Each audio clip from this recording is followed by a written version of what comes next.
விபத்துன்னு நினைச்ச சம்பவம் போலீஸ் விசாரணையில கொலைன்னு தெரிய வந்திருக்கு. குடிபோதையில் காரை ஏற்றி கொலை செய்தது யார்? பின்னணியில் இருக்கும் காரணம் என்ன? ஈரோடு மாவட்டம் அந்தியூர் சாலை அது. பொழுது விடிந்ததும் அந்த பகுதிவாசிகளை பீதியடைய வைத்திருக்கிறது சாலையோரம் கிடந்த ஓர் ஆண் சடலம்.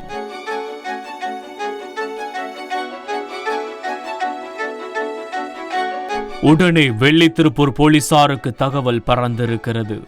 நிகழ்விடத்திற்கு வந்த போலீசார் சடலத்தை மீட்டு உடற்கூராய்வுக்காக மருத்துவமனைக்கு அனுப்பி வைத்திருக்கிறார்கள்.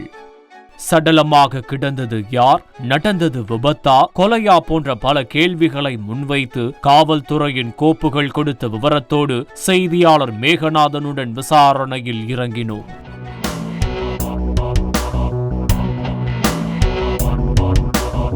சடலமாக மீட்கப்பட்டவர் வெங்கடாச்சலம். திருப்பூர் மாவட்டம் சொக்கனூர் பகுதியைச் சேர்ந்தவர். 45 வயதான இவருக்கு திருமணமாகி மரகதம் என்கின்ற மனைவியும் ஒரு மகனும் உள்ளனர். பவானி அருகே உள்ள ஜம்பையில் இயங்கி வந்த ஒரு ஆயில் மில்லில் அங்கேயே தங்கி வேலை பார்த்து வரும் வெங்கடாச்சலம் வாரத்திற்கு ஒரு முறை குடும்பத்தை பார்க்க சொக்கனூர் செல்வது வழக்கம். இந்த நிலையில்தான் வெங்கடாச்சலம் அந்தியூர் சாலையில் சடலமாக கிடந்திருக்கிறார்.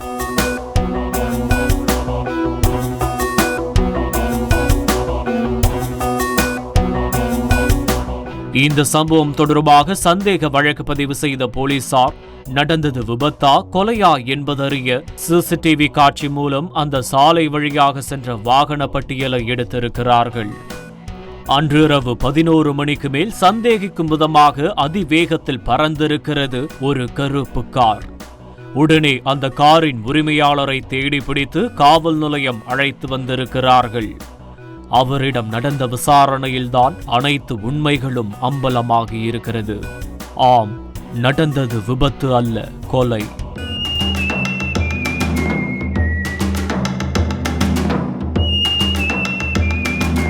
அந்த காரின் உரிமையாளர் வேறு யாரும் அல்ல, கொல்லப்பட்ட வெங்கடாச்சலத்தின் சொந்த அத்தை மகன் சேகர். வெங்கடாச்சலம் வேலை பார்த்து வரும் ஆயில் மில்லின் உரிமையாளரும் சேகர் தான்.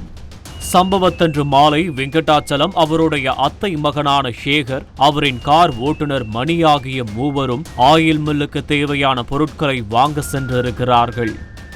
இந்த மூவரும் கூட்டணி ஒன்று சேரும் போதெல்லாம் மூக்குமுட்ட குடிப்பதை வழக்கமாக வைத்திருக்கிறார்கள். சம்பவத்தன்று ஆயில் மில்லுக்கு தேவையான பொருட்களை வாங்கி காரில் ஏற்றிக்கொண்டவர்கள் ஒலக்கடம் பகுதியில் இருக்கக்கூடிய மதுபான கடையில் மது அருந்து இருக்கிறார்கள். அது பற்றாக்குறைக்கு மேலும் தங்களுக்கு தேவையான மதுபானங்களை வாங்கிக் கொண்டு அடுத்த ஸ்பாட்டை தேடி இருக்கிறார்கள். அப்படி அவர்கள் மது குடிக்க தேர்ந்தெடுத்த இடம்தான் இந்த அந்தியூர் சாலை. ஆள் நடமாட்டம் இல்லாத அந்த சாலையில் மூவரும் அமர்ந்து மது அருந்து இருக்கிறார்கள். அமைதியான சூழலில் முதல் ரவுண்ட் உள்ளே போனதும் சேகருக்கும் வெங்கடாச்சலத்திற்கும் வாக்குவாதம் ஏற்பட்டிருக்கிறது. அந்த சண்டைக்கு காரணம் ஒரு கள்ள காதல்.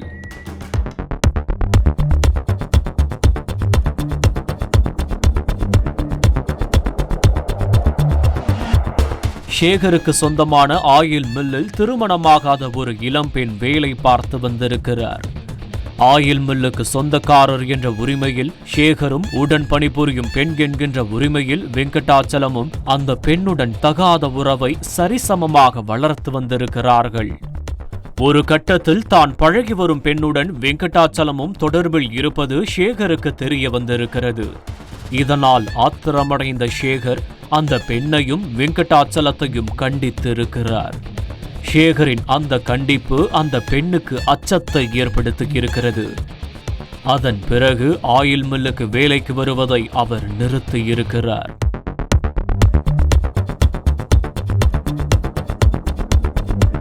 அந்தியூர் சாலையில் மது அருந்திக் கொண்டிருந்த சேகர் அந்த பெண் வேலையை விட்டு நின்றதற்கு காரணம் நீதான் என வெங்கடாச்சலத்திடம் வாக்குவாதத்தில் ஈடுபட்டிருக்கிறார். அடிதடி வெட்டுக்குத்து வரை போகாத அந்த சண்டை வாய் வாக்குவாதத்திலேயே முடிந்திருக்கிறது. கைவசமிருந்த சரக்கும் தீர்ந்து போக மூவரும் அங்கிருந்து கிளம்ப திட்டமிட்டிருக்கிறார்கள்.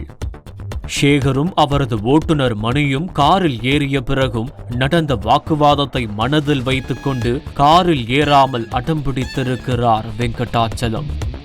எவ்வளவோ சமாதானம் சொல்லியும் ஏற்காத வெங்கடாச்சலம் அங்கிருந்து நடக்க ஆரம்பித்திருக்கிறார். இதனால் ஆத்திரமடைந்த சேகர், காரில் நீ ஏறியா இல்ல காரை உன் மேல ஏத்தட்டுமா என மிரட்டி இருக்கிறார். ஆனால் வெங்கடாச்சலம் எதையும் காதில் வாங்கிக் கொண்டதாக இல்லை. இதனால் சேகருக்கு ஆத்திரம் தலைக்கேறி இருக்கிறது. நடந்து சென்ற வெங்கடாச்சலத்தின் மீது காரை மோதியிருக்கிறார்.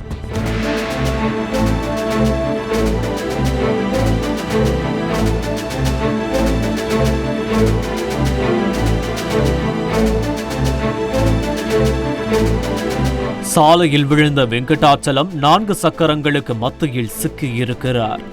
இதனால் பதட்டமடைந்த சேகர் முன்னும் பின்னுமாக காரை இயக்கியதில் தலையிலும் மார்பிலும் பலத்த காயம் ஏற்பட்டு நிலைகுலைந்த வெங்கடாச்சலம் சம்பவ இடத்திலேயே துடிதுடித்து இறந்து போயிருக்கிறார். பேச்சு மூச்சு இல்லாமல் கிடந்த வெங்கடாச்சலத்தை பார்த்து பயந்த சேகரும் மணியும் அங்கிருந்து தப்பி ஓடியிருக்கிறார்கள்.